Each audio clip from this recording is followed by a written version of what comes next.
بسم اللہ الرحمن الرحیم۔ السلام علیکم ورحمۃ اللہ۔ ایک دفعہ سلطان صلاح الدین ایوبی رحمۃ اللہ علیہ کو جاسوس نے خبر دی کہ سلطان معظم رینالڈ بادشاہ کے قبضے میں ایک ایسا قبیلہ ہے جس میں جو بھی انسان قبیلے میں چاہے وہ عام آدمی ہو یا سپاہی، شہید ہو تو رینالڈ بادشاہ کے سپاہی رینالڈ بادشاہ کے حکم کے مطابق سپاہیوں کو دفن نہیں کرنے دیتے بلکہ جلا دیتے ہیں۔ وہ کہتے ہیں کہ اگر تم نے اس قبیلے میں رہنا ہے تو تمہیں ہماری روایات کے مطابق چلنا ہوگا۔ یہ سن کر سلطان بڑا پریشان ہوا، کیونکہ اس سے پہلے سلطان صلاح الدین ایوبی رحمۃ اللہ علیہ رینالڈ بادشاہ کے ساتھ معاہدہ کر چکا تھا، جس کے مطابق بادشاہ اور سلطان معظم آپس میں جنگ نہیں کر سکتے تھے۔ جب سلطان نے اس قبیلے کے بارے میں مزید پوچھا کہ اس قبیلے کا سردار بادشاہ کے سامنے اپنے حق کی بات کیوں نہیں کر سکتا، تو سپاہی نے کہا، حضور ہماری خبر کے مطابق اس کے قبیلے کا سردار رینالڈ بادشاہ کی بیعت کرتا ہے اور وہ ہر بات اسی کی مانتا ہے۔ وہ کہنے کو مسلمان ہے لیکن وہ پیروی غیر مسلم بادشاہ رینالڈ کی کرتا ہے۔ یہ سن کر سلطان صلاح الدین ایوبی رحمۃ اللہ علیہ نے کہا کہ جب سردار غیر مسلم ہو تو پھر اس کے قبیلے کے لوگ کیسے مسلمان ہو سکتے ہیں؟ تو انہوں نے کہا کہ سلطان معظم، انہوں نے آپ کی بہادری، ایمان اور سخاوت کے قصے سن کر ان تمام قبائل والوں نے اسلام قبول کر لیا، لیکن اس بد دل اور بد نصیب سردار کو اللہ نے ہدایت نہیں دی۔ وہ سونے کا پجاری ہے اور رینالڈ بادشاہ کی پیروی کرتا ہے۔ یہ سن کر سلطان مزید پریشان ہوا اور کہا کہ میں اس قبیلے کو اس طرح ظالم بادشاہ کے رحم و کرم پر نہیں چھوڑ سکتا۔ جب وہ بادشاہ قبیلے کے شہید سپاہیوں کو دفن نہیں کرنے دیتا تو ان کو بنیادی حقوق کیسے دیتا ہوگا؟ ان کی بیٹیوں، ماؤں کی عزت کیا ہوگی؟ ان قبیلے کے رہنے والوں کا رہن سہن کیا ہوگا؟ یہ سن کر سلطان صلاح الدین ایوبی رحمۃ اللہ علیہ نے رینالڈ بادشاہ کو ایک خط لکھا، جس میں سلطان معظم نے فرمایا، بے شک تمہارے اور میرے درمیان صلح کا معاہدہ ہو چکا ہے، لیکن مجھے خبر ملی ہے کہ ایک قبیلہ جس کے لوگ مسلمان ہیں لیکن اس کا سردار تمہاری پیروی کرتا ہے اور وہ لالچی انسان سونے کا پجاری ہے اور ہر بات تمہاری مانتا ہے، اور یہ لالچ تم نے اس سردار کو دے کر اپنی بربریت اس قبیلے پر ابھی تک جاری رکھی ہوئی ہے۔ میری معلومات کے مطابق اس قبیلے کے شہید سپاہیوں کو تمہارے سپاہی دفن بھی نہیں کرنے دیتے اور انہیں جلا دیتے ہو۔ اگر تم نے یہ کام آج کے بعد نہیں روکا تو میں بھی بھول جاؤں گا کہ تمہارے اور میرے درمیان کوئی معاہدہ ہوا تھا۔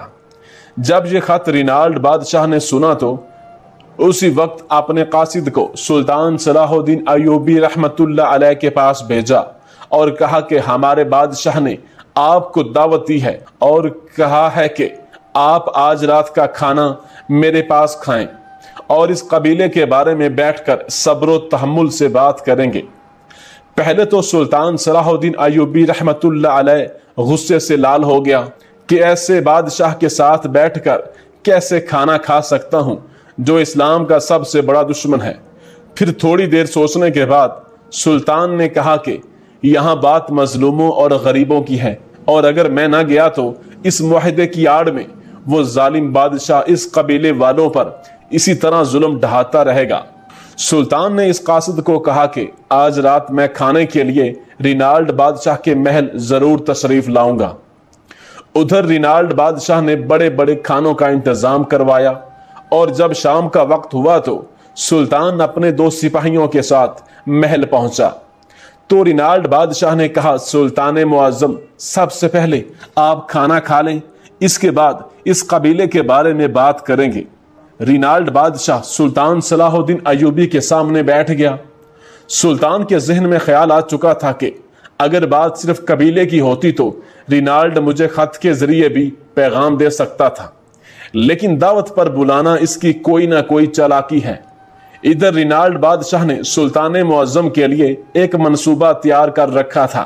جیسے سلطان کھانے کی جگہ پر بیٹھا تو ایک حسین و جمیل کنیز کھانا لے کر سلطان صلاح الدین ایوبی رحمت اللہ کے پاس آئی، تو جیسے اس نے کھانا سلطان کے سامنے رکھا تو دیکھ کر سلطان نے کہا، یہ کھانا میرے سامنے سے ہٹا دو، کیونکہ یہ گوشت کسی حلال جانور کا نہیں بلکہ کتے کا گوشت پکا ہوا ہے۔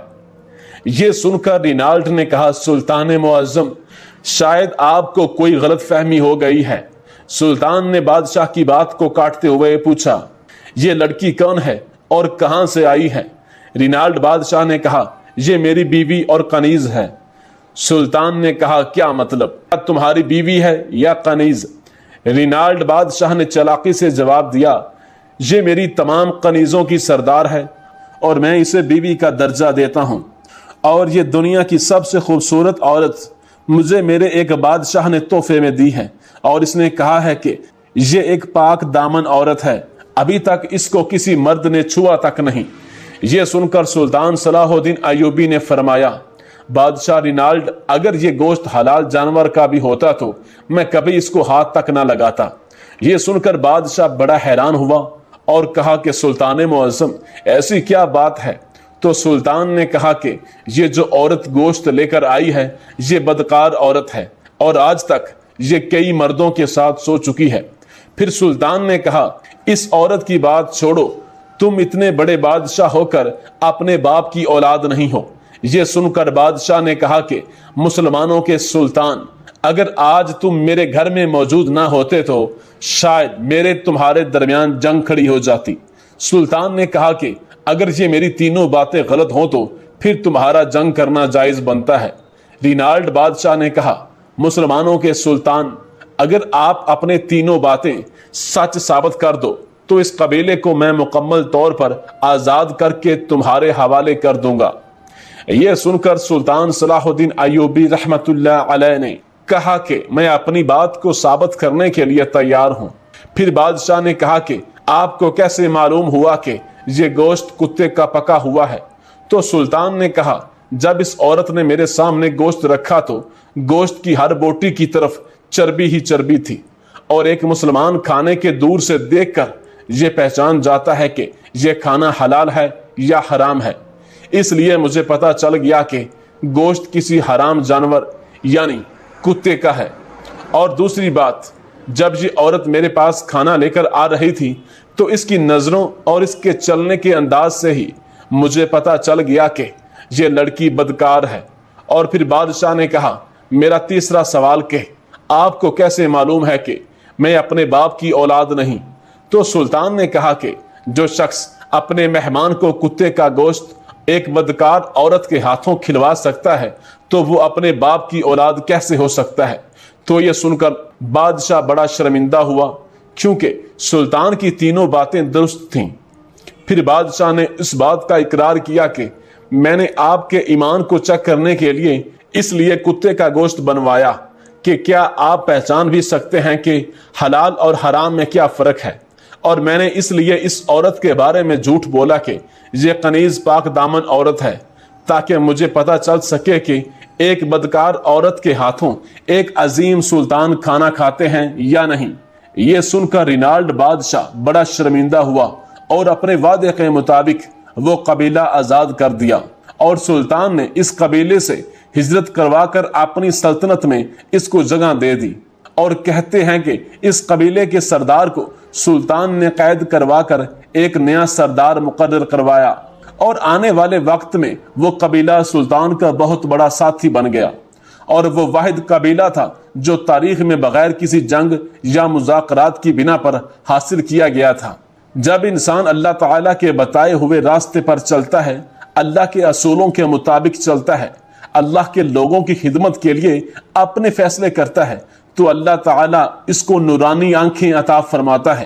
اس میں کوئی شک نہیں کہ سلطان کی جگہ اگر کوئی اور عام آدمی ہوتا تو وہ یہ کبھی نہ پہچان سکتا کہ یہ گوشت کتے کا ہے اور یہ عورت بدکار ہے، اور رینالڈ بادشاہ کسی ایک باپ کا بیٹا نہیں۔ سلطان صلاح الدین ایوبی رحمت اللہ علیہ مسلمانوں کی شکل میں اللہ کا دیا ہوا ایک خاص قیمتی تحفہ تھا، جس کے آنے سے مسلمانوں کی عزتوں میں بے پناہ اضافہ ہوا۔